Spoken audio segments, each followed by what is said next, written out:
बच्चे एक बात बताओ, आप लोग रिवीजन कैसे करते हो? मुझे कमेंट्स में सभी बच्चे बताएंगे कि रिवीजन कैसे करते हैं। मैम सिंपल सी चीज है, देखो हमारे साल भर के जो भी नोट्स या जो भी हमने शॉर्ट नोट्स बना रखे हैं उनको हम एक बार क्विकली गो थ्रू कर लेते हैं, रिवीजन हो जाती है। कई बच्चे ऐसा भी करते हैं कि जो भी लेक्चर्स, जो भी वन शॉट्स उनके पास अवेलेबल है उसको 1.5x या 2x पे देख लिया, पूरा चैप्टर क्विकली रिवाइज हो गया। ऐसा करते हो ना? मुझे कॉमेंट्स में बताओ कैसे कैसे रिवाइज करते हो। क्या ये तरीका रिविजन का गलत है? गलत नहीं है। अगर आप पहली बार रिविजन कर रहे हो तो this is one of the best तरीका। आप इस तरीके से अपने नोट से रिवाइज कर सकते हो, कोई दिक्कत नहीं है। अब मान लो 15-20 दिन बाद जब आप वो चैप्टर थोड़ा सा भूल जाओगे, फिर कैसे रिवीजन करते हो? सेकंड रिवीजन कैसे करते हो? मैम इसमें क्या है, सेम ही है। रिवीजन रिवीजन होती है। अब हम दोबारा अपने नोट्स उठाते हैं, दोबारा हम गो थ्रू करते हैं। यहाँ फंस जाते हो। पता है होता क्या है, हम एक लूप में फंस जाते हैं और इस लूप को बोलते हैं रिवीजन लूप। हम बारी बारी अपने उन्हीं नोट्स को पढ़ते रहते हैं जो ऑलरेडी हमें आते हैं, और जब हम उन नोट्स को पढ़ रहे होते हैं तो हमारा पूरा कंसंट्रेशन भी नहीं होता। क्यों? क्योंकि दिमाग में ये चल रहा होता है, अरे ये तो मुझे आता है, अरे ये तो मुझे आता है, अरे ये तो मुझे आता है। तो हम सोच रहे हैं कि हम रिवीजन कर रहे हैं, बट हम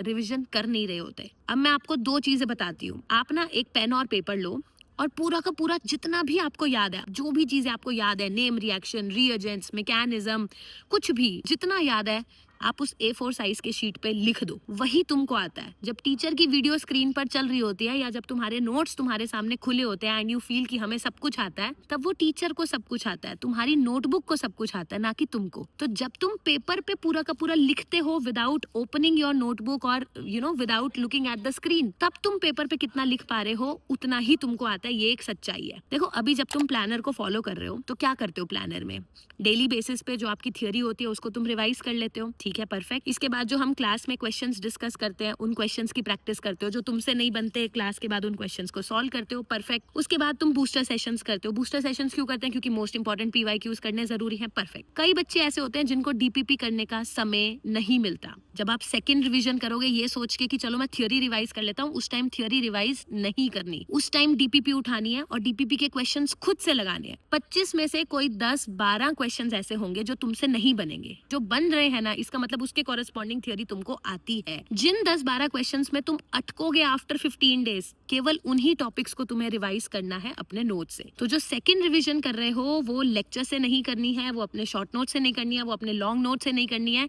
वो कैसे करनी है? या तो पेपर पे पूरा लिख के कि तुम्हें कितना याद है, या फिर क्वेश्चंस की प्रैक्टिस करके, क्वेश्चंस के थ्रू थियोरी की रिवीजन करो। वो बेस्ट चीज होती है। और एक टारगेट ले लो, जो ड्रॉपर बच्चे हैं, बच्चे मेक श्योर कि डेली बेसिस पे तुम 100 क्वेश्चंस की प्रैक्टिस कर रहे हो। बूस्टर के क्वेश्चंस लगाओ, क्लास क्वेश्चंस लगाओ, DPPs लगाओ।